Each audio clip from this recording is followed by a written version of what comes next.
Movie start होती है और हम फ्यूचर के टाइम को देखते हैं जहाँ पर अर्थ का एनवायरनमेंट बहुत ज्यादा खराब है।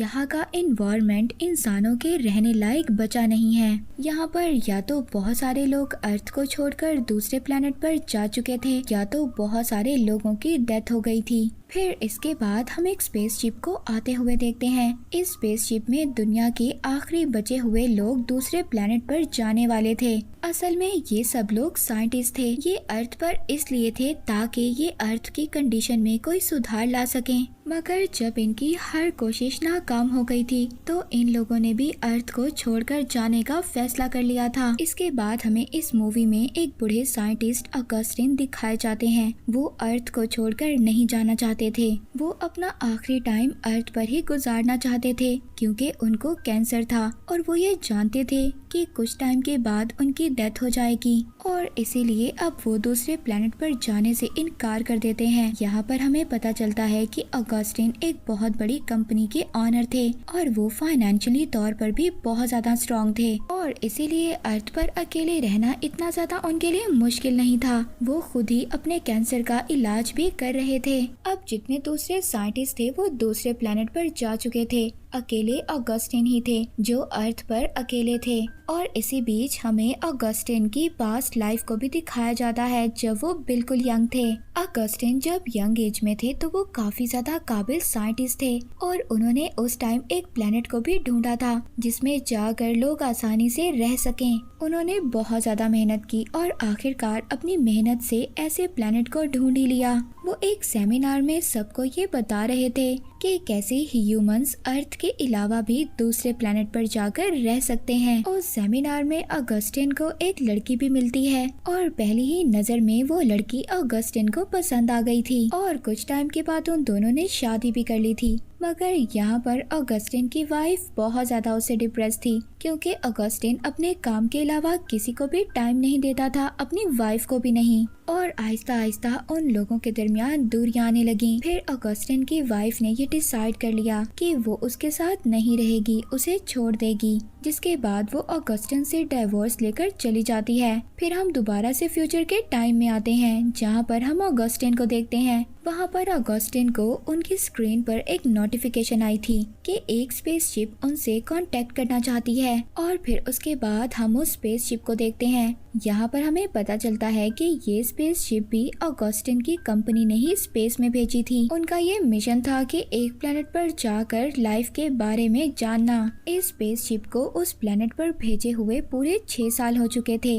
और अब ये स्पेसशिप दोबारा से अर्थ पर जाने के लिए निकला था। जो लोग स्पेसशिप में थे, काफी अरसे से ये लोग स्पेसशिप में थे और ये नहीं जानते थे अर्थ की कंडीशन इस वक्त क्या है और न ही ये लोग ये जानते थे कि अर्थ पर तो अब कोई भी नहीं है। अब अगस्टिन ही थे जो इनको सही गाइड कर सकते थे, मगर वो अपनी बीमारी की वजह से इन्हें कुछ भी नहीं बता पा रहे थे। उन्हें कुछ भी नहीं याद आ रहा था इनके बारे में। वो जब याद करने की कोशिश करते हैं तो उनको याद आ जाता है कि ये स्पेसशिप तो इनकी कंपनी ने ही स्पेस में भेजा था और अब अगस्टिन को इनकी हेल्प करनी थी। फिर सीन शिफ्ट होता है स्पेसशिप पर जहाँ पर हम ग्रुप मेंबर को देखते हैं जो स्पेसशिप के अंदर थे। इनके ग्रुप में एक लड़की, उनके साथ उनका कमांडर और कुछ और लोग भी थे। ये लोग बहुत टाइम से अर्थ पर कांटेक्ट करने की कोशिश कर रहे थे, मगर अब इनका कांटेक्ट अगस्टिन से हो चुका था और अब अगस्टिन की वेट कर रहा था कि 11 घंटे के बाद ही ये इन लोगों को मैसेज कर सकता है। पर तभी उसके किचन में आग लग जाती है। वो जब किचन में जाकर आग बुझाता है तो वहाँ पर उसको एक छोटी बच्ची मिलती है। अगस्टिन इस बात पर हैरान थे कि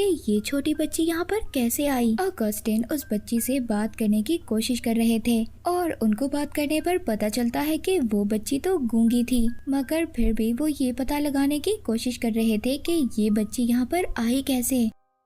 तभी वो बच्ची ड्राइंग से अगस्टिन को कुछ बताना चाह रही थी। वो ड्राइंग बनाती है जिससे अगस्टिन को पता चलता है कि इस बच्ची का नाम आयरिश है और तभी अगस्टिन को याद आता है कि 11 घंटे हो चुके हैं और उसे दूसरे स्पेस वालों से कांटेक्ट करना है और बात करने पर उसको पता चलता है कि यहाँ पर तो सिग्नल से नहीं थे, इस वजह से उसका कांटेक्ट उनसे नहीं हो पा रहा था। अगस्टिन अपने एंटीना को ठीक करने के लिए जाते हैं, मगर इससे भी कोई भी फायदा नहीं हुआ था। वो ये सोच रहे थे कि अब क्या हो सकता है। उस बच्ची के साथ ऑगस्टिन की अंडरस्टैंडिंग भी बहुत ज्यादा बढ़ चुकी थी और यहाँ पर ऑगस्टिन को अपना इलाज भी खुद ही करना था। पर तभी इनको यहाँ पर एक प्लेनेट नजर आता है। ये ऐसा प्लेनेट था जिससे कि वो कांटेक्ट कर सकते थे। वो ये सोचते हैं कि अगर इस प्लेनेट के साथ कांटेक्ट होगा तो ये दूसरे प्लेनेट से भी कांटेक्ट कर सकते हैं। वो यहाँ से निकलने का फैसला करते हैं और साथ उस बच्ची को भी ले जाने का कहते हैं। उन्हें ये पता नहीं था कि वो वापस कब आएंगे, इसलिए वो उस छोटी बच्ची को अपने साथ ले जा रहे थे। वो अपने साथ ऑक्सीजन और कुछ गर्म कपड़े भी ले लेते हैं। ऑगस्टिन थोड़ा सा सफर करने के बाद थक गए थे, पर तभी उनके नीचे की बर्फ टूट जाती है और वो डूबने लगते हैं। पर वो वहाँ पर खुद को और उस बच्ची को बचा लेते हैं।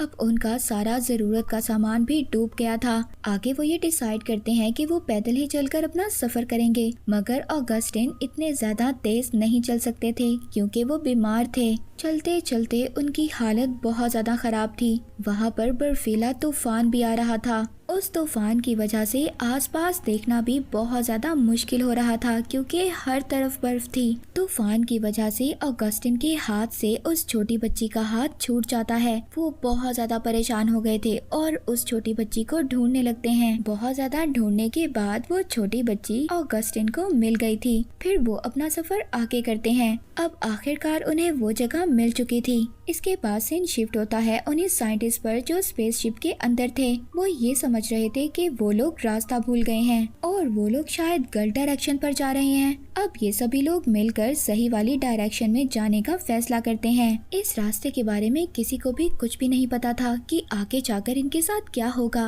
मगर फिर भी वो लोग इस रास्ते पर अपने स्पेसशिप को लेकर चल पड़ते हैं। दूसरी तरफ ऑगस्टिन, जो अब इन लोगों से कांटेक्ट कर पा रहे थे, वो उनको अर्थ के बारे में बताते हैं, पर तभी इनका कनेक्शन टूट जाता है। अब जो सली थी वो ये डिसाइड करती है कि वो बाहर जाएगी और अपने कनेक्शन को ठीक करेगी दोबारा से ऑगस्टिन से कांटेक्ट करने के लिए, मगर यहाँ का रास्ता बहुत ज्यादा खतरनाक था। हर तरफ चट्टानें थी।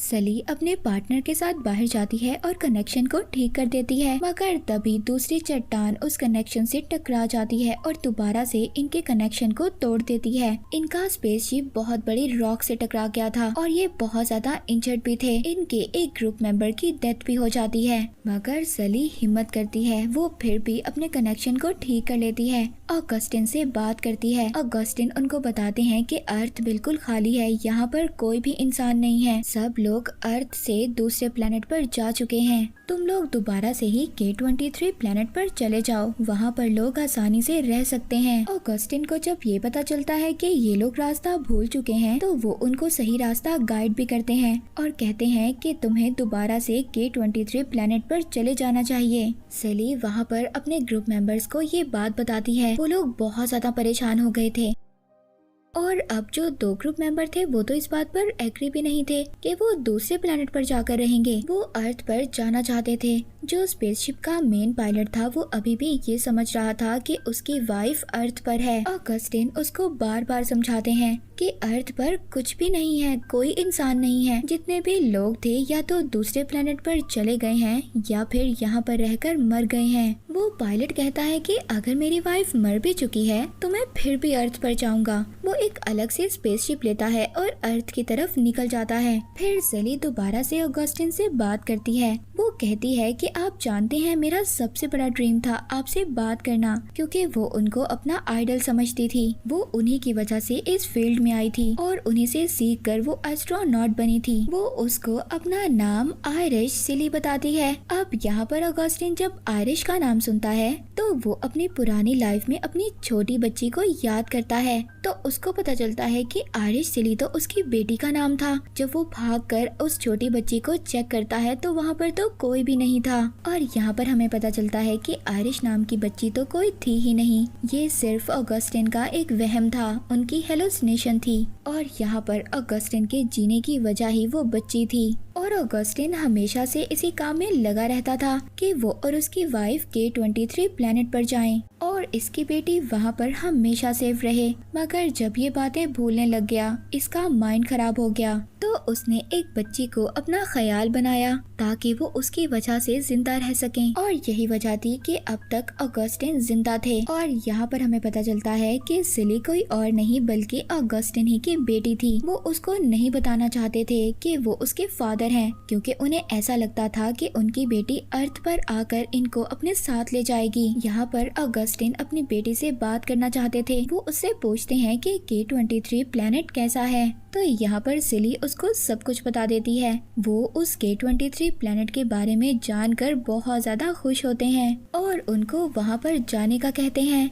और ऑगस्टिन की बात सुनते ही वो अपने पार्टनर को लेकर K23 प्लेनेट की तरफ चले जाते हैं। वो कहती है कि K23 प्लेनेट पर लाइफ पॉसिबल है और जितने भी लोग दूसरे प्लेनेट पर लाइफ को ढूंढने के लिए गए हैं वो यहाँ पर आ सकते हैं। सीन शिफ्ट होता है ऑगस्टिन पर, जो कि बिल्कुल ना डर बेखौफ थे, आसमान के नीचे खड़े थे, क्योंकि वो ये जानते थे कि उनकी लाइफ का मकसद पूरा हो गया है और अगर अब वो मर भी जाएं तो उन्हें कोई भी फर्क नहीं पड़ता। और इसी के साथ ये मूवी यहीं पर एंड हो जाती है।